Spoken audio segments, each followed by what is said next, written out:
Νηστίσιμο κέικ είναι πάρα πολύ αφράτο με μια σοκολατένια κρέμα. Θα ρίξω 500 γραμμάρια ρόφημα καρπός βρώμη χωρίς ζάχαρη όλυμπος, 100 γραμμάρια ζάχαρη, 20 γραμμάρια κακάο, 50 γραμμάρια corn flour και ανακατεύουμε πάνω στη φωτιά μέχρι που να μας πήξει κρέμα. 2 βανιλίνες και ανακατεύουμε.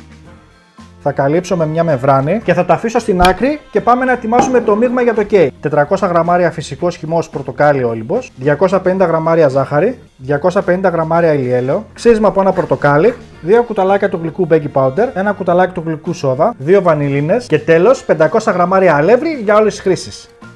Θα αλευρολαδώσω ένα ταψί 25x30. Αδειάζω το μείγμα στη φόρμα, ρίχνω την κρέμα σε ένα μπολ, την αφρατεύω πάρα πολύ καλά με ένα σύρμα και θα τη βάλω σε ένα κορνέ.